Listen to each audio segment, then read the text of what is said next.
Oke, di sini saya perkenalkan diri saya terlebih dahulu. Perkenalkan, nama saya Heriko Balanove, saya dari Prodi Manajemen Angkatan tahun 2022. Di sini saya akan membuat video dengan tujuan untuk membahas tentang tugas dari video, dari keharusan dalam membuat video pada mata kuliah Sistem Informasi atau biasa disingkat dengan SIM. Nah, di sini saya akan menjelaskan pada poin A yang pertama, yaitu sistem pendukung keputusan DSS atau Decision Support System, yang di bahasa Indonesia kan support pendukung pengambilan keputusan pada PT SIM yang dijadikan tugas. Kita masuk ke poin yang pertama, yaitu pengumpulan data terintegrasi atau DSS, menggabungkan data dari berbagai departemen seperti penjualan dan produksi, sehingga manajer dapat melihat gambaran-gambaran lengkap, yang dimana kita tahu DSS ini digunakan untuk menyusun data sehingga kita dapat melihat datanya secara jelas. Kemudian analisis data berfungsi untuk manajer menganalisis, mengelola pola konsumsi, tren pasar, dan juga menjadi salah satu pengaruh untuk mengambil keputusan, sehingga dapat mendapat keputusan yang tepat karena mendapatkan analisis yang baik dari hasil data tadi. Kemudian poin yang ketiga, keputusan berbasis data atau DSS memastikan keputusan didasarkan pada data real time, bukan hanya pada intuisi. Jadi semua itu jelas berdasarkan data tanpa ada kesalahan dalam pengolahan karena terdapat data yang jelas. Kemudian simulasi dan prediksi. Manajer dapat menjalankan skenario simulasi untuk memilih opsi terbaik sebelum mengambil keputusan. Dengan adanya decision support system, kita dapat melakukan pemilihan terhadap pilihan yang terbaik dalam mengambil sebuah keputusan. Karena mengambil pilihan yang terbaik dalam sebuah keputusan dapat menunjang efektivitas serta produktivitas dalam usaha. Kemudian efisiensi dan responsivitas perusahaan. DSS mempercepat pengambilan keputusan dengan data yang selalu up to date, memungkinkan manajer merespon cepat perubahan pasar, yang dimana dengan adanya DSS kita terbantu untuk mengambil keputusan secara cepat karena datanya real time. Dengan adanya data real time, kita tidak perlu menunggu atau menganalisis ulang secara lama-lama karena datanya sudah tersimpan di dalam database.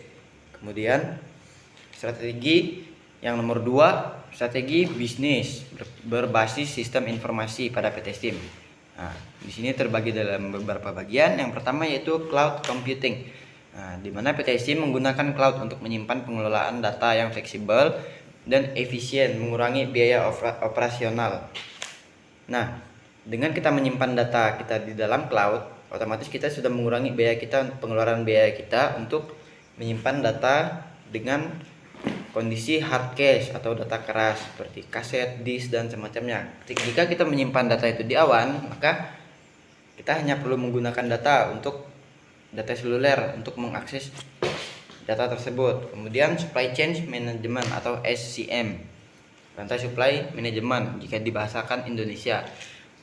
SCM ini memonitor stok dan bahan baku dan distribusi untuk meminimalkan keterlambatan dan biaya. Nah, dengan adanya ini dia meminimalisir waktu, durasi, dan pengeluaran sehingga perusahaan menjadi lebih hemat atau manajer lebih mudah dalam mengelolanya karena tidak terlalu memakan biaya. Kemudian customer relationship management atau CRM, yaitu meningkatkan pemahaman pelanggan dengan data yang membantu meningkatkan pengalaman dan loyalitas pelanggan, yang dimana dengan adanya poin ini kita dapat membangun loyalitas dan meningkatkan kinerja serta membangun relasi yang bagus dengan pelanggan. Kemudian otomisasi proses bisnis, mengotomisasi proses yang berulang, mengurangi kesalahan manusia dan meningkatkan produktivitas, yang dimana kita tahu bahwa kita sebagai manusia tidak luput dari kesalahan. Dengan adanya DSS atau Decision Support System ini, kita dapat meminimalisir sebuah kesalahan yang terjadi karena sistem sudah pasti tidak akan mungkin salah dalam mengolah data karena database-nya sudah tersimpan jelas dan rapi. Kemudian business intelligence atau disingkat BI. Kemudian juga data analis. menganalisis big data untuk mendapatkan wawasan mendalam yang membantu merancang strategi bisnis yang lebih tepat. Dengan adanya perancangan yang tepat, kita dapat membangun bisnis yang lebih kokoh secara fundamental. Kemudian keamanan cyber. Dengan adanya poin ini melindungi data perusahaan dan pelanggan dari ancaman eksternal dengan keamanan cyber yang kuat.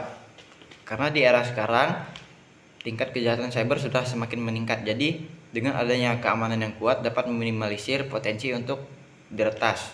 Kemudian poin yang selanjutnya manajemen basis data. Ini yang ketiga.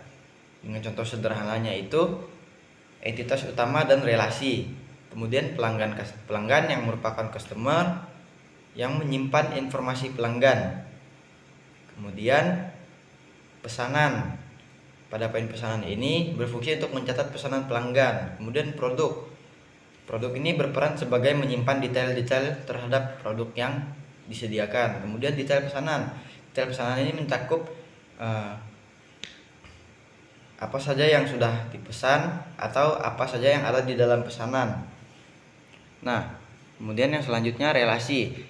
Relasi itu one to many atau satu pelanggan dapat membuat banyak pesanan. Kemudian many to many, satu pesanan bisa mencakup banyak produk dihubungkan melalui tabel detail pesanan. Oke, kita masuk ke bagian contoh diagramnya yang sebelumnya sudah dijelaskan dalam video.